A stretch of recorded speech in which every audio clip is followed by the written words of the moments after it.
Hey, what's going on YouTube? This is Brandon here with danrivertrucking. I know I haven't made a video in a couple weeks. I've had a lot going on. We came back the weekend of Valentine's Day, and me and the wife, we went down to the beach for Valentine's Day, and we wound up coming back on Wednesday night. We had a bad ice storm up here. Had a big old tree fall in the backyard and all that good stuff, and the whole driveway and everything. It looked like a tornado came through and just tore all these pines up. So man, I had all that to clean up, and then I wound up getting sick, and so I was sick for a couple of days. And right before we went to the beach, I put my truck in the shop to get some work done on that check engine light that y'all seen that I posted about. But what the issue was, like I said, you never know what's going to happen to these trucks. It's a day-to-day basis. You never know what's going to happen. So I originally was going to take my truck down there for that check engine light, for that knock sensor. Well, I had a had like a little wet spot. It won't much.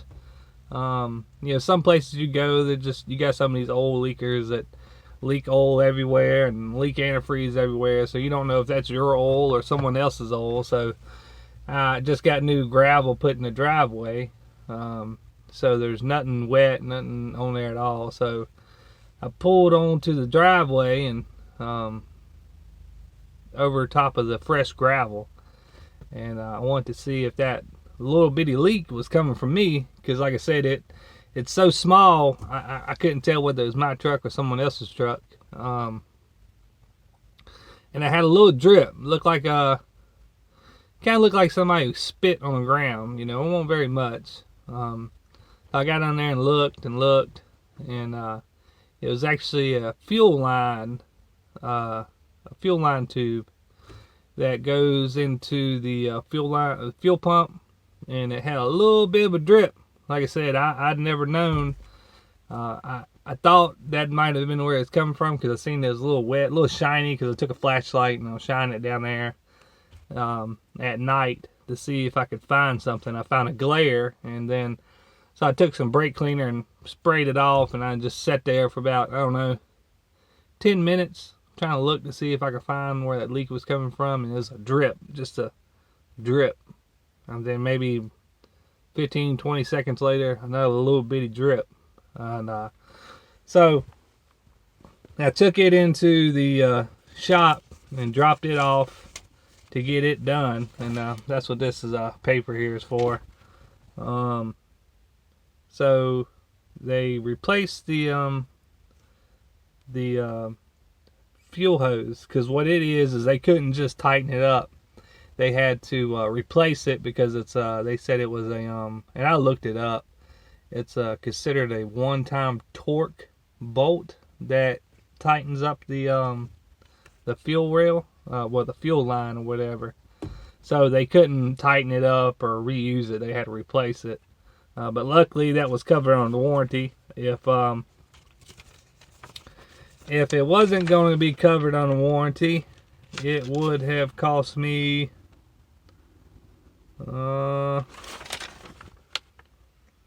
it would have cost me $454.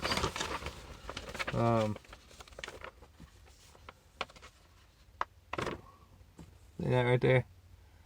$454. That's how much it would have cost me if I didn't have the warranty. And then with the knock sensor, for them replacing the knock sensor, it was let's see if I can find it here.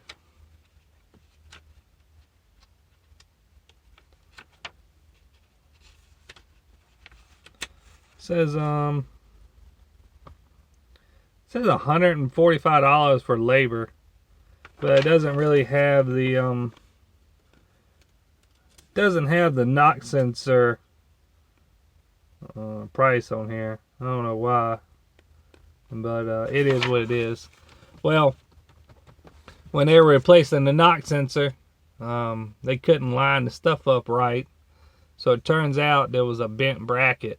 And, you know how like you get some, like you might hit something and you get something in a bind and it stays in bind and it doesn't go nowhere, it doesn't cause no leaks or anything. But once you take it apart, it's almost impossible to line it back up. Well, that's is what happened when they went to go try to put it back together. Nothing would line. It wouldn't. They couldn't get it to line back up, and it turns out it was two brackets. Well, the two brackets caused them to keep my truck because all the snow and ice and stuff in Texas, and that's where the brackets were coming from, was Texas. So it caused them to keep my truck for like 2.5 weeks. 2.5 weeks, man. But I mean, that's the name of the game. So they turned around and got the new brackets. The brackets and all that good stuff to replace it, to get it lined up and everything. The brackets were something like $580. No, that's the labor. They had to get 2 aftermarket plates at $200, $227 a piece. But with the labor and all that said and done, I had to wind up paying $2,202 for the labor, for the parts, and for all that good stuff. So yeah, but it is what it is. I've had the truck for what, 6, 7, 8 months. Ain't really had no issues with it. And if it wasn't for that bent bracket, evidently that bent bracket was on here when I bought this truck, and you know, I didn't know what I was looking at, but I guess I just got on that. They said that they tried to call XL Truck Group, the people I bought the truck from. They couldn't get in touch with them to see if they would honor replacing it, since the truck hasn't, obviously ain't been in no wrecks or anything like that, knock on wood. But I was able to get in touch with the head honcho over there at XL Truck because I had a deal with the guy when I was buying the truck. But I told him they wanted to talk to him about something with the truck and something with the warranty and all this other stuff. And he's like, okay, I'll get in touch with him.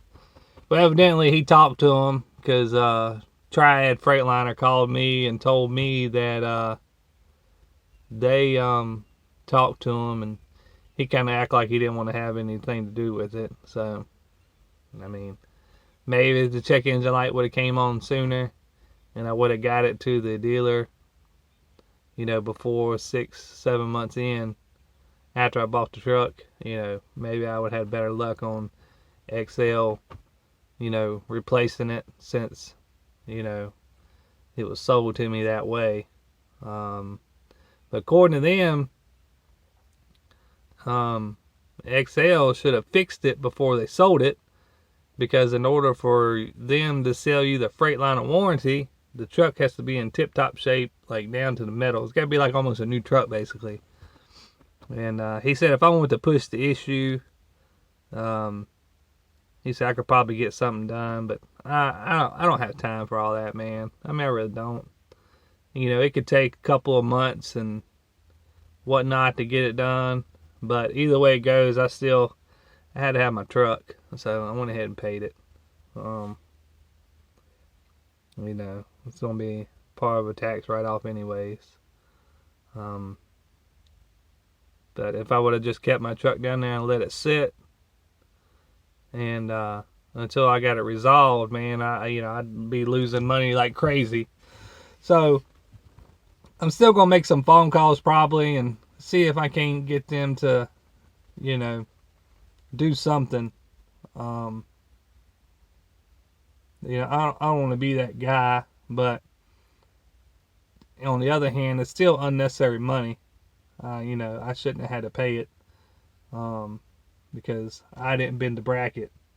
The bracket wasn't bent while I owned the truck. The bracket was already bent when I bought the truck. And they shouldn't have been able to sell me the warranty with the bracket being bent like that. Because what it does is it's the bracket that keeps the piping going down to your DPF filter and everything. So,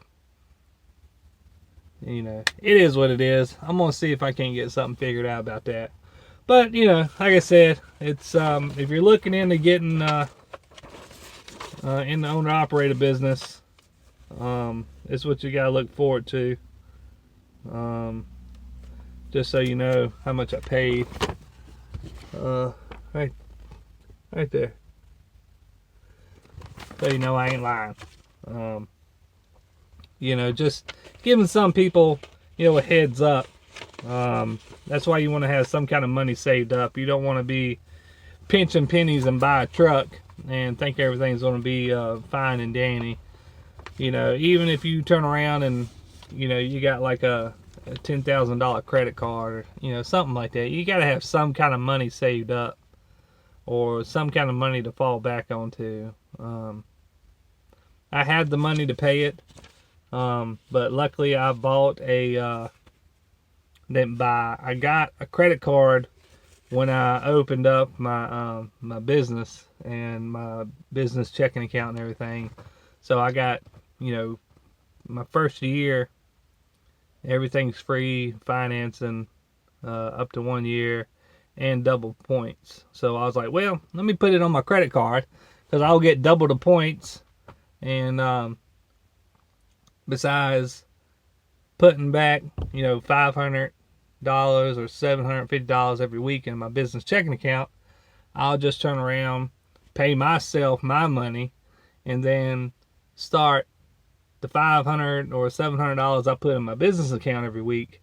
I'll turn around and just put it on this credit card to pay it off, because I got free points, you know. So doing that, you get 1 point.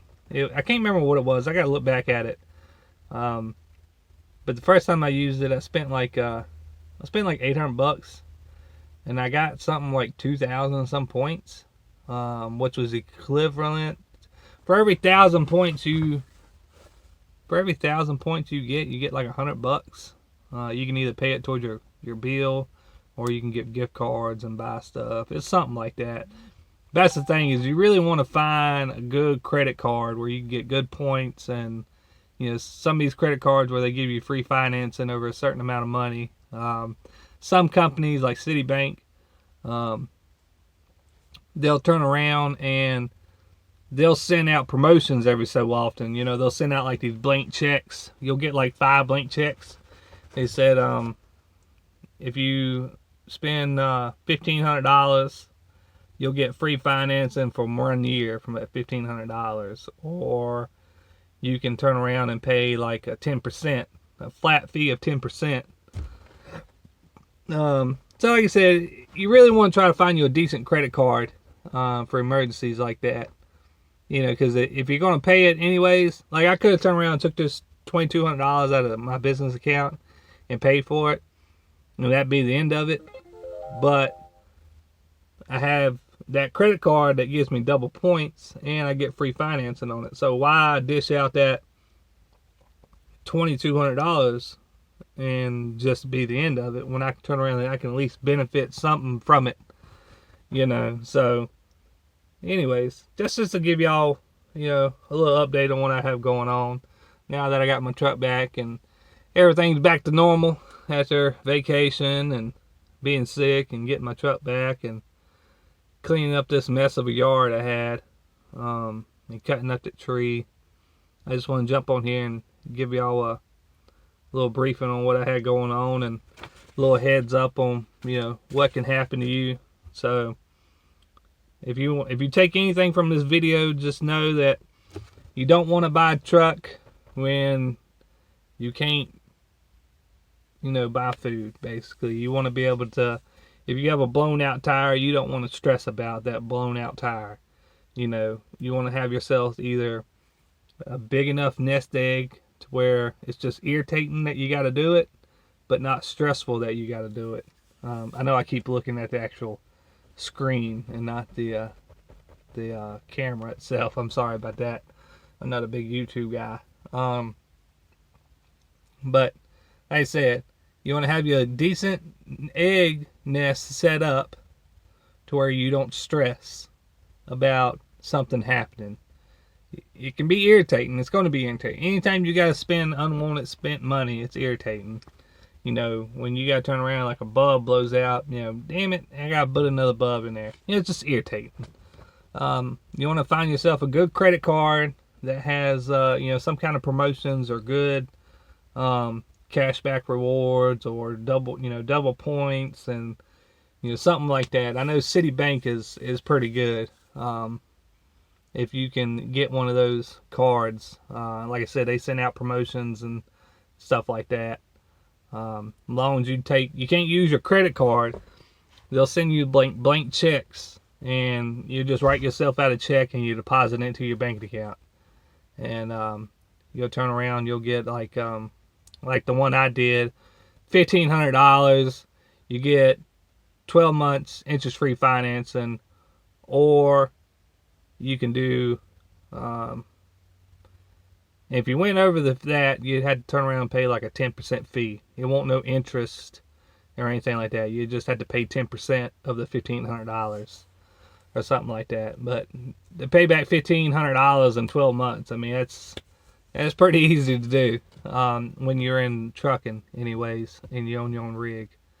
But anyways, if you got any questions, you know, just comment below and I will try to answer them. Even though I don't post videos, I haven't been posting videos that often. I've still been replying to the comments and to the emails.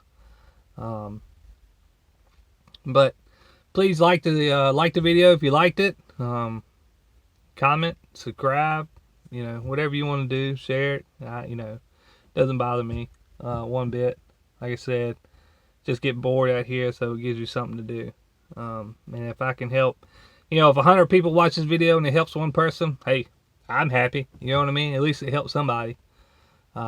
Anyways, put a comment down below, or you can send me an email if you don't want to know nobody else, you know, seeing what you're asking. You can email me at danrivertrucking@gmail.com, and I will answer your questions. Anyways, y'all stay safe out there, and y'all have a blessed one. Diamonds on the windshield as heaven starts to cry, and in his rearview mirror his angel waves goodbye.